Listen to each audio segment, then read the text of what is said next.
the new Argento is out, and we watched it. Mhm. And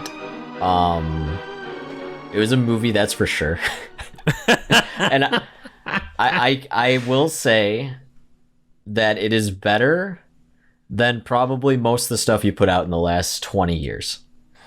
Okay. So good job, I guess. See, I wouldn't know because I haven't seen. Literally, all I've seen is like fucking Cat o' Nine Tails and Suspiria, which are like his most obvious ones, probably. Yeah. I mean, it's cool that he's back. Because he's like the lead actor in the new Gaspar Noé film Vortex, which I still haven't seen. Oh, that's right. I forgot about which I that. heard is absolutely terrifying. Is it? Yeah, and just like soul crushing, like almost all that guy's work. But it's cool. Like I don't know if like Argento is just like, I want to get back into it. I want to create again. Whatever. I mean, the whole Giallo genre is kind of like gone, unfortunately. I mean, the closest thing we've gotten in recent years is Malignant, which is like considered a Giallo. Yeah. Well, what makes a movie a Giallo? Oh, I'm glad you asked, young Padawan. So a long time ago, back in like, I think it was like the 20s, this Italian dude wrote a book called Giallo. Mm-hmm. And Giallo means yellow, I believe. Oh. Has nothing to do with the genre. Yeah, I was gonna say. It's just that original story was a murder mystery / horror with like a supernatural twist. And that is essentially made the genre of Giallo, which was then picked up later by the Italian like horror filmmakers. And Giallo is essentially a murder mystery, but a focus on horror. Oh. So it's not like a murder movie, like, oh, we gotta find the killer. It's like murder mixed with like suspense, and it can have a supernatural twist. Okay. Like we've seen in Pieces. Remember, we watched and talked about that. At the very end, you got a supernatural twist of a zombie just crushing a man's balls. Yeah, that was pretty awesome. It was. No, yeah, and Giallos, they're also very typical, very sleazy. It was also the time, a lot of naked women were involved. And there's also these like minor things, like Giallos are typically known for having the dubbing, where they would basically, because they would get actors in all these different languages speaking their native tongue. Right. And then they would just dub in the voice later for wherever. And it's so funny whenever I recommend like Suspiria is always like my go-to recommendation for people like, oh, I want a horror movie to watch. Like, oh, Suspiria is like perfect. And they always are like, I thought my TV, like I thought I was watching the wrong thing because they were talking, their words didn't match the lips, and they get like kind of freaked out. And I'm like, no, that's how it's supposed to be. That's how it was made to be. Yeah, is there a reason why it's made like that? Like, why does that happen? Cheaper, I guess. I mean, the idea was that if you just get people, like, they want this actor, but he doesn't speak Italian. Well, fuck it. Who cares? We'll dub in the other people's lines, So the American people can have theirs. So that's why, like, again, with Giallos, you'll see, like, one character you can tell is not dubbed. And usually he is a better actor than most. Yeah. And it's because, like, you'll have a scene with a guy speaking Spanish, a guy speaking Italian, and a guy speaking English. Oh. So, of course, they're not going to have, like, good synergy. Right. Yeah. Considering they don't really know what they're saying. They just know what the script says for them. So I'm not really exactly sure the reason why that trend was going on. I think it was just simply easier for them. Because, I mean, you also have to think, us Americans, we're privileged enough not to have to worry about knowing any other language. But like Europe's like very diverse, Oh yeah, definitely. Like you drive like an hour and they're speaking a different language. So I assumed it was just a lot easier to do that. Yeah, that makes sense. And I feel like I can see what you mean with pieces, especially because it seemed like there were people that were dubbed not badly. Like, remember the woman in it, the blonde woman? She wasn't that bad. The dubbing on her, I'm pretty sure. I think she was an American actress. Yeah, that makes sense. So that's why. It would make sense with the language barriers and everything, how it would turn out like that. Yeah, and I think it's also to appeal to like audiences. They were like, oh, if we get an American actress, the Americans will come watch this movie. Oh, let's throw this Italian one. The Italians will see it. Oh, Spanish. Oh, the Spaniards will come see this movie. Which would be incredible if like a big like Marvel blockbuster did that. just cast like the biggest like actor in China. And just dub him in English. That'd be awesome. That would make it entertaining. Yeah, and another thing with Giallo, they're known for their lighting. Dario Argento was kind of the creator of the neon aesthetic with Suspiria. Yeah. Yeah, they're very nicely lit. They're always okay. This is how I always describe like Giallos to people.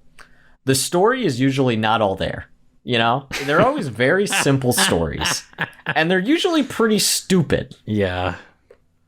But they look incredible. They're really good movies to kind of like just turn your mind off to. And I'm not saying that for all of them. A lot of them do, like Tenebrae, I think is really good. But I mean, a lot of them are just like, here's a cast of characters. Who do you think the killer is going to be? Now watch our protagonist fuck every woman known to man, and then watch all those women die. Yeah, it doesn't seem like Giallos in general are very women positive. No, they're a little misogynistic. I mean, it's the same kind of argument against a lot of horror movies. Where it's like, oh, the big strong man comes to save the day. Meanwhile, the women are getting murdered. Yeah. Which is not good. But, at the time, that was just how it is. Right. And now I think they've definitely turned that around, which is for the best. Which, I mean, honestly, I think Dark Glasses did in a bit. It did, in a way, which is surprising. Yeah. Considering this is a guy who just loves putting women in distress. But I mean, you see that argument thrown around, even like with Tarantino's work. People say that a lot too. Oh, for sure. Yeah, I think the only real exception to that is fucking Kill Bill. I mean, but even she is like kind of not always portrayed in the best way. Yeah, But I think this Dark Glasses movie, it's like Dario Argento's version of a strong female character. Like he really had to push himself to like make her not incompetent. Yeah, that's another thing. Whenever I watch these Giallos with like Carolina, she's like, "Why are they doing that?" I'm like, "Because they're a Giallo character. It's fine. let them do the dumb thing that will lead them to their death. It's okay."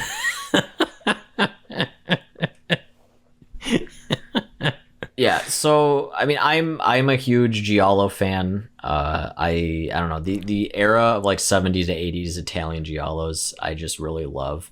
They're kind of like my comfort movie. Okay. Where it's like, oh, I just kind of want to just watch something and like I know I'm gonna have a good time. Oh, let me throw in a Giallo. I'm gonna have a fun little murder mystery. I get to think who's the killer. I get to see people die in really pretty ways. Yeah, it's fine. And at the end, you get to see some guy's balls get squished. Yeah, balls get fucking smashed. That's one thing I always love at the end of Giallos. I'm like, is the killer fucking supernatural or something? That's always fun. Because at the end, are they going to reveal that he's supernatural for no reason at all, other than just to crush a man's balls? I don't know why that's so funny to me. No, it's incredible. And that's like one of the biggest draw to pieces where I was like, this is why we're watching this movie. I didn't want to tell you that. Because I just remember watching that movie and like jumping out of my chair and just like, what the fuck? When his balls get crushed for no reason. It's awesome. Oh my god. Well, now that you have a little Giallo history lesson. Yeah. You're caught up to speed. We're at a modern day Giallo, Dario Argento coming back. I don't think he's made a Giallo in a really long time. That's what I've heard. Yeah, because he did like fucking Dracula 3D, like Mother of Tears, like Phantom of the Opera. He hasn't done a whole lot. And I heard those are all garbage, right? Yeah, which is a shame. But I mean, again, we were talking about this earlier. I don't know if it's simply just age. You know, maybe he doesn't have like that energy he used to. Yeah. Maybe he doesn't have that eye. Similar to how like Orson Welles never really, he peaked with Citizen Kane. Oh, you know? Yeah. Where, like, again, like, you're young, you want to do creative stuff, you want to do crazy stuff. Because that's one thing I will give Dario Argento a ton of credit. If you watch his earlier movies, especially, like, Bird with a Crystal Plumage, which was, like, his first film. Mm-hmm. That movie is shot incredibly. And one thing Argento is really good at is picking really cool sets and, like, set pieces to work around. Because, like, Crystal Plumage starts off with a guy who witnesses a murder. He's just like walking by this like art gallery, and it's like this huge like window that's like the doors, and you can see inside. And it's your typical like art gallery where they have like the like weird sculptures and stuff, but it's like very like all white. And he's like witnessing like a murder, like a woman getting attacked. And he goes in to like the first set of doors and then gets like locked in. So he's like trapped in glass watching this like murder take place, and he like can't do anything. It's really cool. Yeah. No, it's incredible, and it looks amazing. And like you look at the budget, and it's like nothing. So like Argento is really good at sort of picking location to kind of heighten, I think, the cinematography, and like knowing how to use that. I mean, you especially see it in Suspiria with all like the cool corridors, yeah, and like the vibrant colors on the walls and stuff like that. Mm-hmm. It's unfortunate. I don't know if you can say the same about Dark Glasses. Yeah, I was gonna say I was really missing that classic like Suspiria lighting technique. Everything is like so bright and colorful and like blown out. Like I was expecting that going into this, honestly. And that's kind of like Argento's trademark style, especially if you watch like Inferno, which is technically like the sequel to Suspiria. That's another one that's like just really pretty. Is that good? It's pretty good. Okay. It's not my favorite, but it's good. Okay. I need to rewatch it. It's been like years since I've seen it. But yeah, so let's get into Dark Glasses. The plot is very simple. Basically, there's a serial killer killing prostitutes, and our lead female protagonist, who is like a high-end escort, she is targeted by the killer and survives her first attack, which leaves her blind. And now the killer's after her. And that's about it. And that's all you need for a Giallo. So, I guess so. I'll let you go ahead with your just general thoughts before I go into mine. Okay. Well, I mean, we talked before this call, because I always feel like when you suggest movies that are like kind of weird, I always end up being a downer and like not liking them, not like loving them. So I was happy that you weren't as hot about this movie as I thought you were going to be. I mean, I was expecting this movie, knowing just Argento's like previous work. I didn't expect this to be very good. Yeah. So I went in not expecting much. Oh, okay. I mean, I pretty much got... I expected nothing, basically. Okay. And I will say, I think it goes off the rails at a certain point, like plot-wise. And it's like the last half an hour of the movie is that. But up until then, I thought it was pretty good. Like, I didn't have much I didn't have much of an issue with it, other than like the characters are pretty thin, relatively speaking, especially the killer. Like, they spent no time on him. I will say the killer reveal is pretty lame, and I will go into why later. Yeah, but I didn't hate this movie. I thought it was okay. Yeah. But I definitely want to talk more about the end of the movie when we get there, because there is some stuff that made me laugh out loud because of how stupid it was. Yeah. Oh, that's fine. Yeah, there's a lot. because I was fine with it up until then. I was like, this isn't horrible. I mean, I've seen a story like this done better. Like one movie I kept thinking of during it. Well, there are a couple. One I was thinking of the original Halloween for some reason. Okay. Mostly because of the like synth score that was on top of this movie. Oh, that's another thing Giallos always have. They have to have a banger soundtrack. They're always bangers. I wish this was a banger soundtrack. I thought it bopped pretty hard. It did. Well, okay, fine. It's not bad music. You could dance to some of it in a club. But it did not fit with what was going on 99% of the time. Especially later in the movie. Oh god, yeah. Well, there's that one scene at the beginning where it sounds like something you'd hear in a club, like people dancing to, and it's just her walking out of that hotel or wherever the hell it was. Yeah. I can tell you haven't seen a lot of Giallos, but that's okay. No, but then the music, it doesn't change when she's getting killed. Oh no, it doesn't. It never does. It just keeps going. It's like, well, what? Yeah. What is happening? I don't know. It was weird. And I looked up who did the soundtrack, and it's some guy who does metal music, apparently. Interesting. Which I thought was a weird choice. Yeah. But anyway, I mean, what did you think of it generally? I agree with you. I think this is a movie that is just okay. Yeah. I think there is good sprinkled in a lot of mediocre. And you can see, especially I want to say the first 20 minutes, you can see a lot of Argento inspiration, especially with that first kill, especially with the wire cutting on her neck, and the really vibrant blood oozing out, and a lot of that. I was like, okay, this is very Argento. It reminded me a lot actually of A Bird with a Crystal Plumage, but.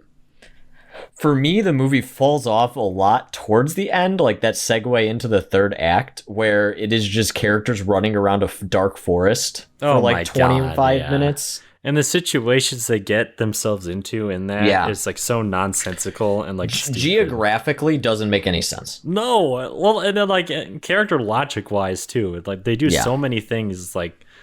There's so many things I could tell that he thought were cool. That when in execution are just so lame looking. I was thinking of that part with the gun at the end.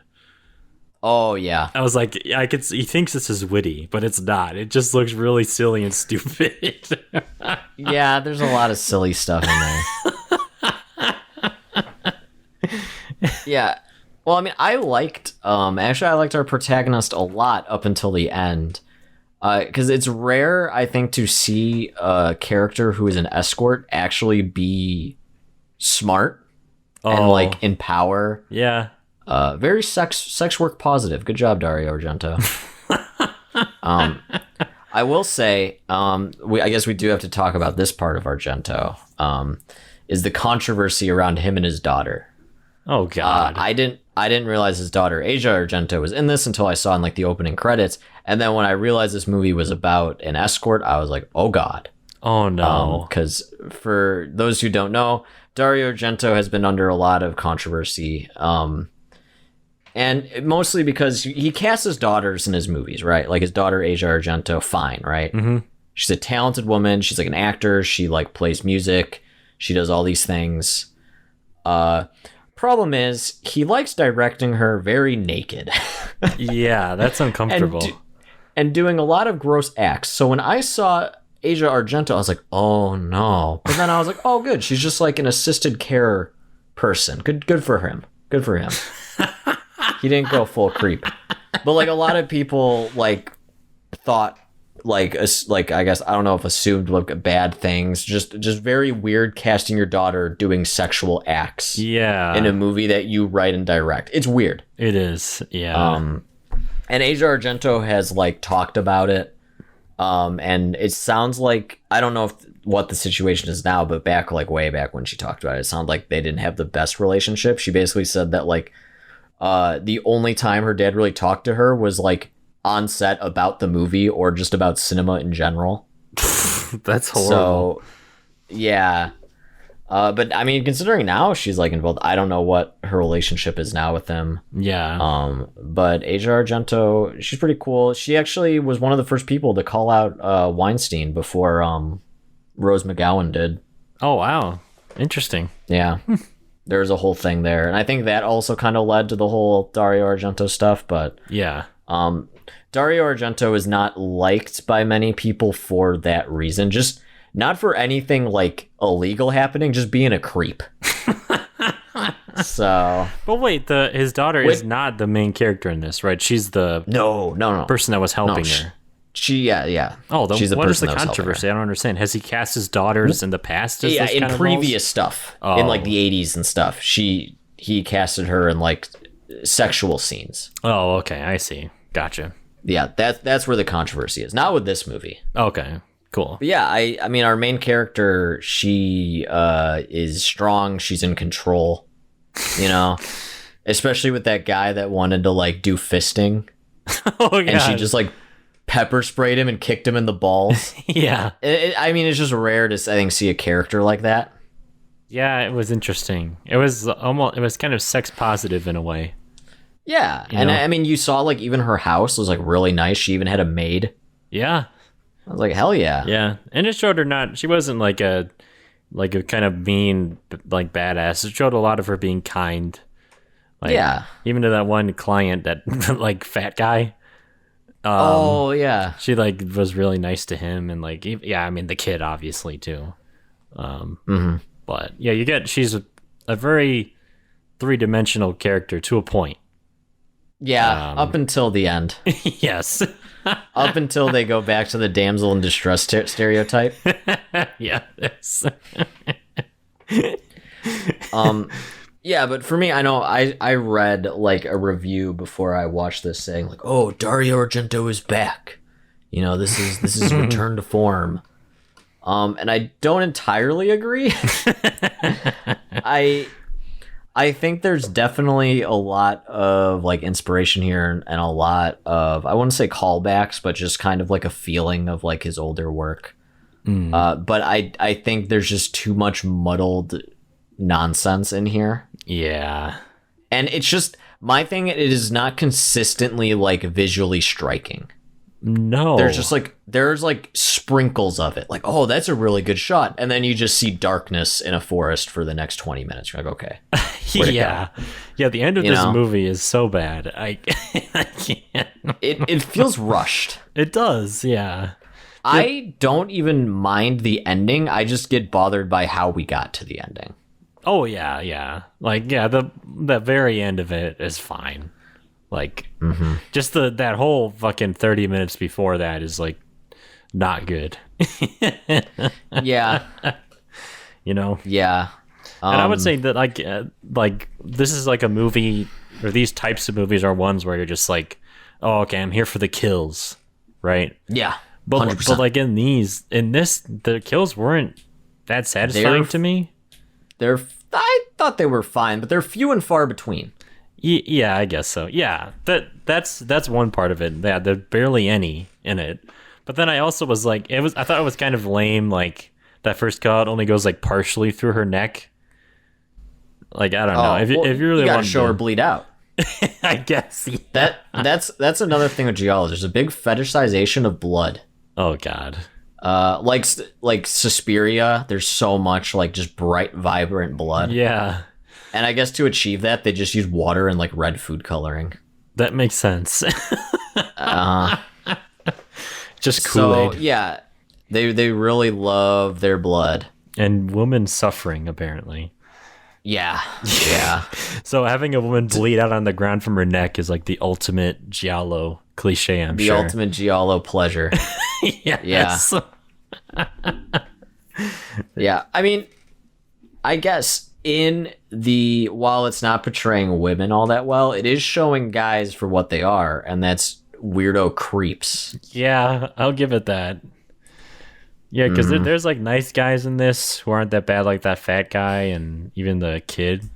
I don't remember his name. Is it Chin or something like that? It is something very stereotypical. Yes. It was not good. But yeah, then there's the asshole types. There's a couple of those, like the killer, and Yeah. so you can definitely tell he was trying to be nuanced with the way he was writing the characters. I just don't feel like he knows how to follow through all the way with that. Like I feel like it felt like this is like the first draft of a script for a good idea. I agree with that. Like he could have made a few more passes because the basic ideas are there, right? Like it's compelling, the main character and her plight, like between her and the killer blinds her and she has to deal with being blinded. Yeah, and dealing with killing a family, leaving a child orphan. Yes, yeah, and I feel like none of that stuff is explored. And it's clearly not like her fault, and she still feels guilty for it. Yes, yeah, exactly. Well, I think for me, the major kind of what makes a Giallo story at least fun is who the killer could be. And I was watching this, and the whole time I'm like, we really don't have like any other characters. Oh, yeah. It doesn't matter that it's a mystery because we have focused on so few people. It's like it doesn't even matter.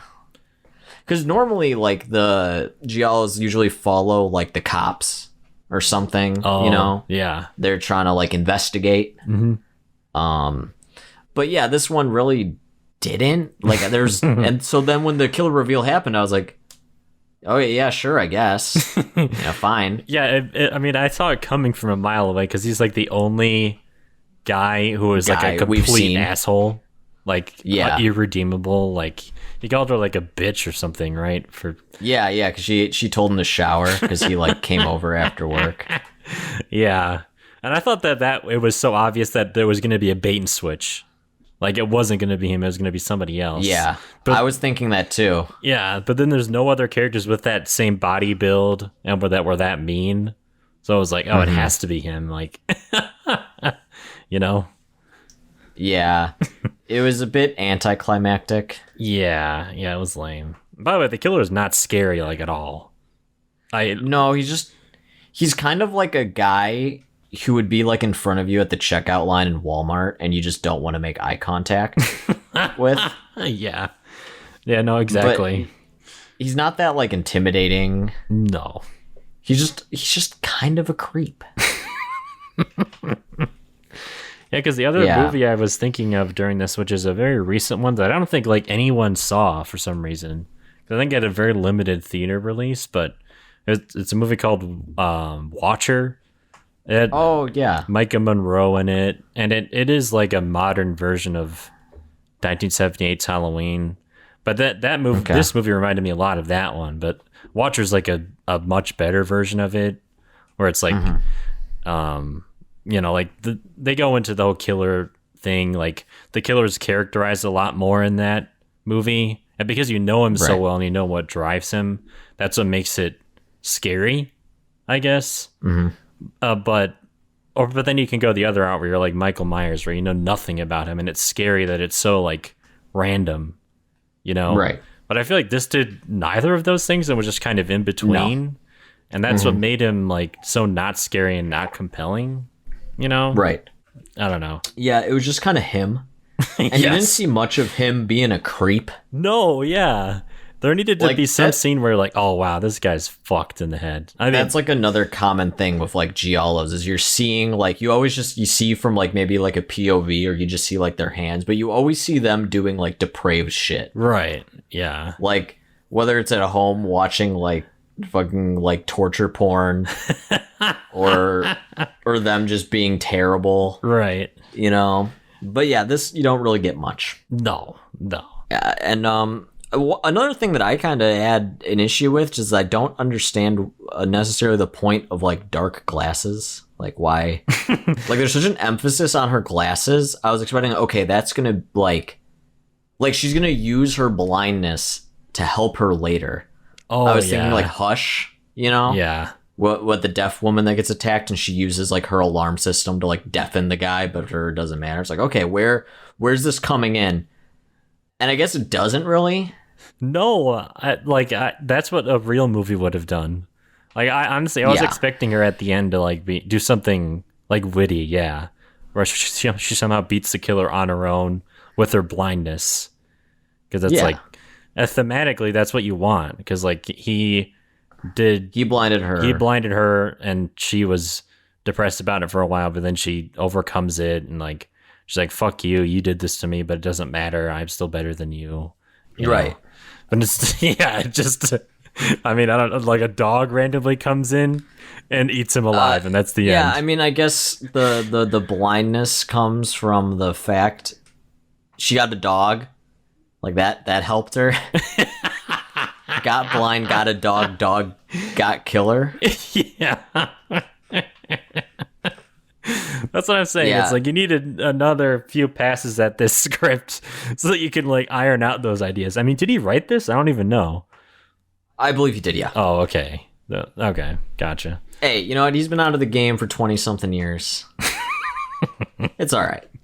He was definitely trying. I will say, it definitely seems like he's trying to do something, and that's what's kind of almost frustrating about it. Is like it's like almost engaging and like it's like almost there. It's like if you just made a few little tweaks, right? Maybe cut down a little bit, added a bit more here and there, you'd have like a pretty good movie.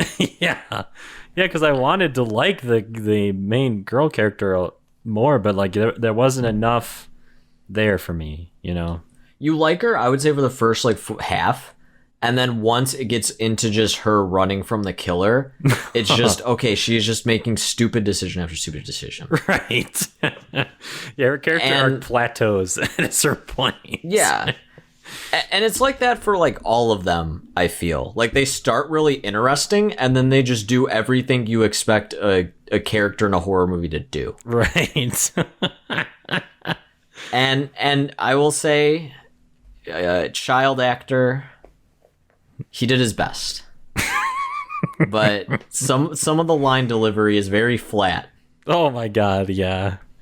Yeah. Like I was just imagining what he wanted the kid to sound like when he was writing that dialogue. And then what it ended up being. It's like, yeah, the kid's just like, there is a body. I am scared. Oh my god. Yeah. One of my favorite examples of that is it's such a stupid, like, dumb scene that it made me laugh is like near the end when like they like get separated for no reason. Yeah. Like they fall asleep and then the kid is just gone. I thought that was going to be a thing where the killer like captured him and then she has to go and get him herself without any help. I was like, that's what you would do in a real movie. But instead she just goes into like a building randomly and is like feeling around and then they just find each other. Yeah, but then... Well, probably, maybe they were filming that scene, but child acting labor laws, he couldn't work anymore that day, and he's like, oh, well, we gotta finish the scene. Just take him out of it. Just he's in this building, fuck it. Just rewrite the script on the day you're shooting it. Yeah. But yeah, there's that part when they're outside that building and they're back together, and then they hear someone, like, approaching... And then, and then the kid is like, "Oh, maybe it's the groundskeeper," and they're not like looking to see who it is. Like, kid, just look and see who the fuck it is. Yeah, that whole segment is just flawed, and they run into a bunch of snakes, water snakes. Oh my god! Which that I was fine with because that's very Giallo. Is it okay? Of just a dumb thing like that happening to put your character in like distress. Yeah. And I like that, like, they're like water snakes that were trying to like kill her like a boa constrictor. Yeah, like they're wrapping around her neck. Yeah. The funniest thing for me was when she brought the kid, which was clearly supposed to be a Nintendo Switch. But it was like, it looked like a PSP the handles were painted. Yeah. I noticed that. I don't know what that was. I was trying to figure it out. I'm like, is that like a Soulja Boy console or something? It was definitely a PSP. It was a PSP, right? That was like colored. Oh yeah, no, it was. They just colored like the sides red and blue. Mm-hmm. Why not just give him a PSP? Who cares? You know what I mean? At that age, any kid would be excited for a PSP. Oh yeah.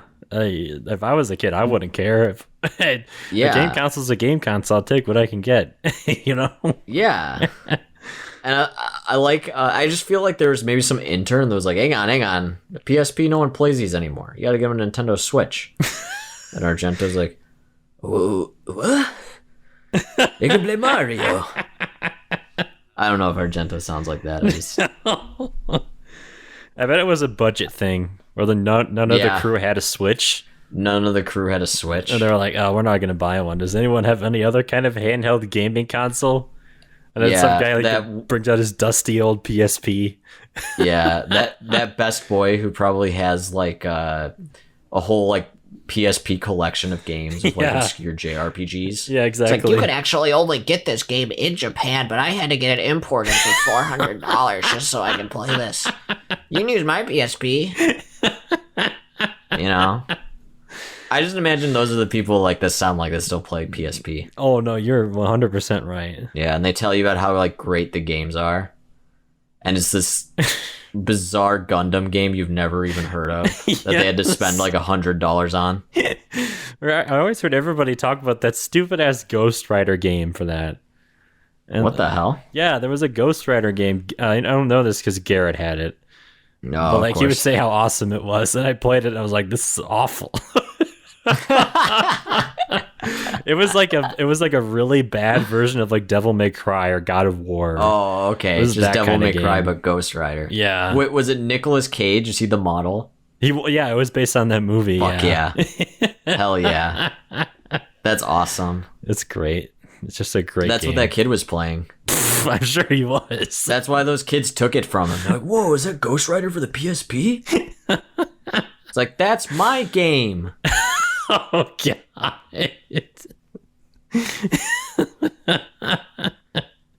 Yeah. So we've already spoiled a bit. So let's just go into the ending. Yeah, fuck it. Fuck it. Who cares? Yeah, so they get captured by the killer, I guess, who's a dog trainer, I guess. Okay. Again, in maybe a third draft, right? Yeah. We set up early that he's a dog trainer and that he stinks, right? Mm-hmm. They could have done something smart with the stinky part, where maybe like later in the film when she's getting stalked, she's like, "What's that smell? It smells familiar." Oh, you know? Yeah. And then also when they were running in the woods, why didn't he just use his dogs to get him? Yeah, like that didn't come to play at all. The whole dog thing. I mean, I guess the stink part was it. But she actually did do that, but it didn't matter because remember they're outside that building, and then at the last second she's like, "Oh my god, I smell him! It's the dog trainer guy!" Oh, and then he comes out, and it doesn't matter because he captures them right away. Yeah, he just gets them. It's like because like if you're gonna do that, like you want she does something witty, like gets something over him from smelling him. Mm-hmm. Like that's how it should be, but instead it was just like pointless. If this was a good movie, she'd grab bacon and put it in his pants, and one of the dogs would bite his penis off. Honestly, maybe that was supposed to be like the whole point of the dog thing, because then he gets killed by a dog at the end, so it's like poetic. I don't know. And they do a thing. Yeah, I don't know. It just isn't. See, you know what's very odd? The whole dog trainer stuff. I don't know why this movie came to mind, but White God, you know White God? No, that I don't dog think so. movie with the dog. So White God is basically this movie. It's what country? I think it's Austrian. Mm-hmm. I could be totally wrong, I think it's Hungarian. I could also be very wrong. Anyways, point is, it's a movie that's set in like a kind of alternate future where like there's a dog disease that like went around, basically like mad cow disease, but like dogs. So dogs are kind of like outlawed. And this girl, her parents are divorced. Her dad lives in the part of the country where dogs are outlawed. She has a dog that she loves very much. She sneaks him in. The dad's a dickhead and basically gives the dog away. Oh, like okay. lets him out because he's a dick. And then he gets like taken into basically this whole thing happens. Like a dog like breeder and like trainer for dog fights gets him trains him to be a killer. But the dog, now let me tell you, this dog can act. And I'm not like joking. Like this dog acts. Whoever they got to like instruct that dog, incredible. But essentially the dog becomes like a killer and starts a dog uprising. What the hell? This is not an animated movie, by the way. This is live action. What the fuck? And they break out. Eventually he gets like sent to a pound and he breaks out and you just have like an empty street and dogs are like hundreds of dogs showing the street. They're like biting cops. Meanwhile, this dog is going around getting revenge on everyone that like hurt him in the process. This sounds awesome. No, fuck, it's awesome. It's an awesome movie. I recommend it to everyone. And of course, it's a dog movie, so it's incredibly sad. Oh no, does the dog die in it? I'm not gonna give it away. It's a dog movie. You know what I mean? But no, it's incredible. It's like a dog uprising.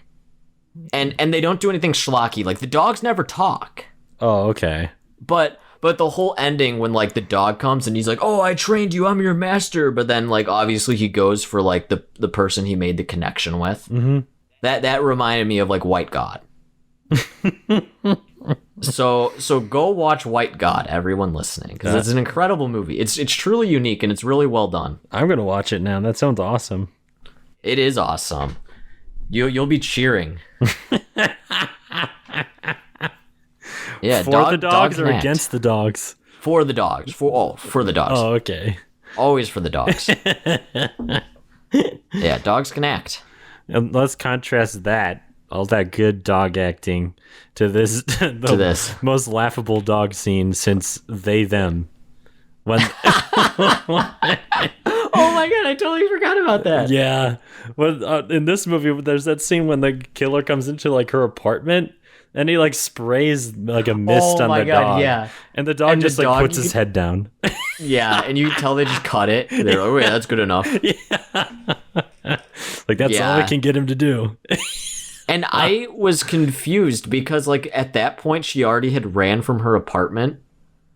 And the kid's like, what about the dog? And he's like, "Oh, he's fine." Yeah. Like, you don't know that. No.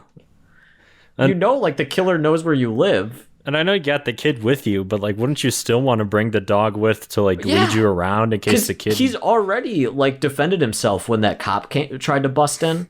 Oh yeah, yeah. Also, another dumb. See, okay. I've said it before earlier when I was explaining Giallos. You can forgive in a lot of Giallos because they look incredible. Mm-hmm. Like they're hyper stylized. Logic can be thrown out of the window. In this movie, unfortunately, that's not the case. It doesn't commit to that kind of like hyper stylization to where you can like buy into the absurdity. Because there's a part when the killer kills the two cops where like he straight up kills. Yeah. And his partner, instead of pulling her gun out and immediately, stopping him, she like slowly goes and checks his pulse and goes, "Oh my God. He's dead," and then pulls out the gun. Yeah. And then by that point, the killer is already on her and she's dead. Right, yeah. Like a real cop would have probably shot into the window of the car at that point because he's just shown to be a dangerous person. Yeah. I mean, he already killed the partner. Yeah, exactly. There's lots of like weird, illogical character things that like take you out of it. Yeah, and I would forgive it more if it wasn't this movie, I guess. Yeah. That's my biggest gripe, is it just feels like a Giallo light. Yeah. Like, it's just following maybe the story notes, but not like the style of it. Mm-hmm. Because I think some style to this would have gone a long way. Oh, like, yeah. Getting like those neon lights, like, that are so typical of the genre, and just his style in general in there. And you could see it a bit in the beginning, like during the hotel, like the montages like that. Oh yeah, I forgot about that actually. You see it a lot. Yeah.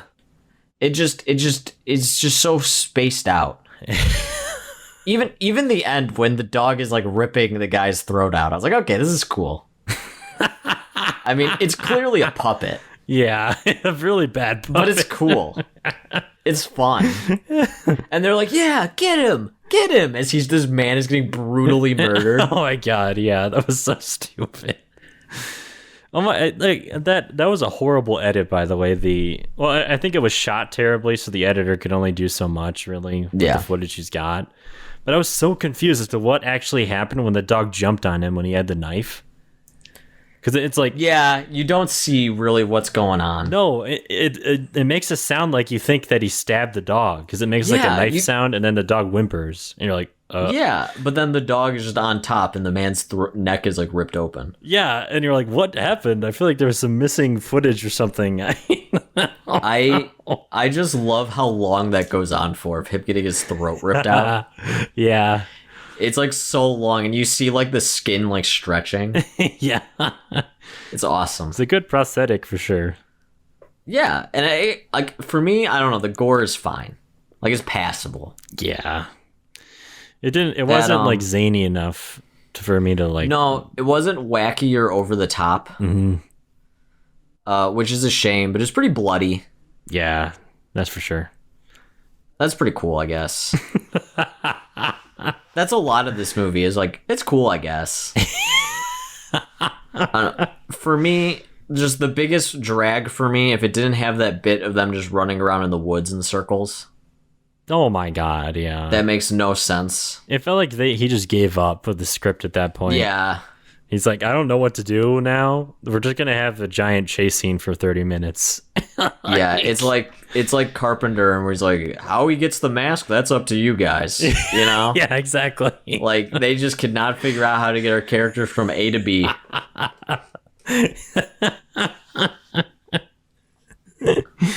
Oh my god. Which was a shame, because that feels more very like amateur horror movie kind of trope, I've noticed, where it's just a long nonsensical chase in one of the most boring settings because you can film in a forest for free. Yes. And it's just filler. Yeah. That's the worst, honestly, in any movie, when there's a forest scene and it's low budget. It's like, God, it's just like so annoying to watch. And it's night and you can't see anything. Oh my god, yeah. Like, if it's editing is well done, you can get away with it, you know? Like, you can make it interesting, you know, maybe like a bunch of quick cuts between like them running in the forest, you know, something like that. Even if you light it in an interesting way where there's like a lot of shadows and you can like really choreograph it, so like maybe the killer is like enshrouded behind a tree, but you can just barely see him. You know, you could do one of those cool stuff with fog machines with some low lights. Yeah, exactly. Yeah. They didn't, though. No. Well, okay, I feel like we've been dogging on this movie a lot. I want to talk about some of the good stuff. Yeah. I'm a fan of the soundtrack. I don't know, I liked it. I thought it was a bop. It was kind of a banger for me. It's not bad. But again, I think Argento is kind of like, it was really good at building suspense, and at least for the kills, it was there. Especially like a lot of the build up of like the first kill. I mean, even like I thought was pretty good when they were in the house, in Rita's house. You know, and you know, like the killer is coming. Yeah. There was some like well done stuff there. But it was kind of dumb when Rito like left. Yeah. And he's like, I don't know. She should have just called the cops instead of the house. Oh my god, yeah, I was thinking that. It's so weird. Yeah, there's just a lot of dumb character stuff. Yeah, and it takes you out of it. Like, I feel like especially in a horror movie, where like you need all the logic to be really sound. Because I feel like part of the fun of a horror movie, honestly, is thinking about what you would have done in that situation. What you would do. Yeah. That's why people are always like, oh my god, why is she so stupid? She shouldn't go in there. Like that stereotypical thing. And I always hate that, because it's like, you would, when you're in the moment, you have like split seconds to make these decisions. Oh yeah. You know? Yeah. You're not going to think clearly and be like, as clearly thinking as you were if you were just sitting on a couch watching it happen. Like, yeah. Yeah. Exactly. That's one thing I always say, and especially the whole like, what the hell? How could they do that? They wouldn't survive that. And it's like they're hopped up on like fucking adrenaline. You know? Yeah. I think Green Room is a really good example of like realistic like character choices. Oh yeah. Yeah. Of like making the right dumb choices. Right. Yeah, that's definitely one of those movies where it's like you're kind of thinking with the characters like, oh, what would I do if I wanted to get out of this? Like that's kind of and even the characters like sit down and are like, okay, let's figure this shit out. Yes, right. You know? Yeah. I mean, also, I think a big pull for this movie is like the characters are pretty decent in the beginning. Yeah, in the beginning. Like this movie, the first 30 minutes, I feel like are really well done. Mm-hmm. And then it just kind of like meanders off. Like, okay, how do we get to the end? And that's my biggest complaint. Yeah. Yeah. And that's what makes me not totally hate it. Like, I think it's fine. Yeah. No, I like the ideas in it. They're just not really fully fleshed out. Mm-hmm. You know? So, I mean, it's a shame. I don't know. I was hoping it would be like, ooh, like a new Giallo, you know? Maybe one something of the legends, new and good. You know? Yeah. You know, and it's a big deal. Argento's coming back. It's cool. Shudder gave him a platform. Oh yeah. Yeah, that's neat. Pretty cool. I don't know. It's just a shame that it kind of just flops in a lot of areas. Yeah. And I think that is mostly just due to probably age. Probably, yeah. You know, and just a simple, who cares? It got me thinking, like, who are all, like, are there any, like, legendary directors, like, from, like, the 70s or 80s that are still, like, rocking it today with movies that come out? The only one I can think of is Cronenberg. Yeah. But he was on a long break before he dipped back into horror, and I don't know if you could consider Crimes of the Future a horror movie. Yeah, it's kind of. One I think for sure is Lynch. Obviously. Yeah. Because like he dropped The Return and like fucking that's like one of his best works. Yeah. But again, you can also argue, is Lynch directly like a horror director? I mean, maybe existential horror, maybe you could argue. Yeah. You could argue something. Yeah. But yeah, there really aren't a lot working today. No. I mean, John Carpenter kind of gave up after a while. He had some flops. George Romero. Yeah, now he just produces and composes. That's about it. Yeah, most of these guys are just like producers. Yeah. I mean, I guess Wes Craven was pumping out movies until he died. That's true. Yeah, that dude did go down fighting. He had some good ones late in his career. That's what I remember. Oh, Sam Raimi. Boom. Oh, yeah. Yeah. That guy still got it. I mean, Drag Me to Hell proves it. Yeah. That movie's awesome. Did you hear that he's going to be making a doll horror movie now? Oh, yeah. It's like a remake of some classic from the 80s or something like that. But is it Magic? I think so, yeah. It's like that's cool. Like the only really good like creepy doll movie allegedly. What, you mean Puppet Master isn't? What the hell? Only for the real fans, the real OGs. Only for the real puppet heads know. Yeah. If you have Blade on your t-shirt, if you wear that out in public, I fuck with you. Let me tell you. Yeah, if your desktop wallpaper is Blade next to a swastika, hell yeah. You know, the Puppet Master franchise is really about Jewish empowerment. It is true. That's very true. You know, it has those themes that I think it could really be a great story if more people knew about it. Yeah. Yeah, it's not exploitative at all. No, not in the slightest. Not at all.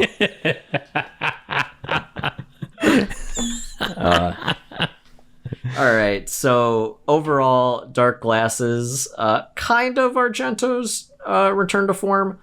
I think you should only really watch it. Maybe if you're interested in Giallos, or are kind of looking for something more modern of a Giallo. But it's just okay.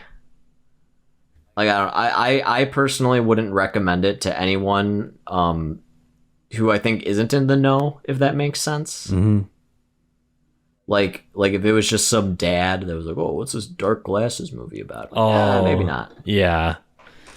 Of course, maybe just general audiences just need something like this. Yeah, I mean, I kind of appreciated it because it was like, it felt like not quite a modern movie. It felt like an older style of filmmaking. And that's kind of why I appreciated it. Yeah, structurally it is. Right, yeah. Mm-hmm. It's just, I just feel like maybe it just wasn't contemporarized enough, if that's a word. No, yeah, I think he needed like a younger writer who's more on the pulse of like contemporary movies. I think that would have gone a long way. Or just styles of horror. Yeah, exactly. Yeah, because I do agree. First 45 minutes feels like I was watching like a 70s movie, and then the last half felt like it was just trying to be a generic horror movie. Yes.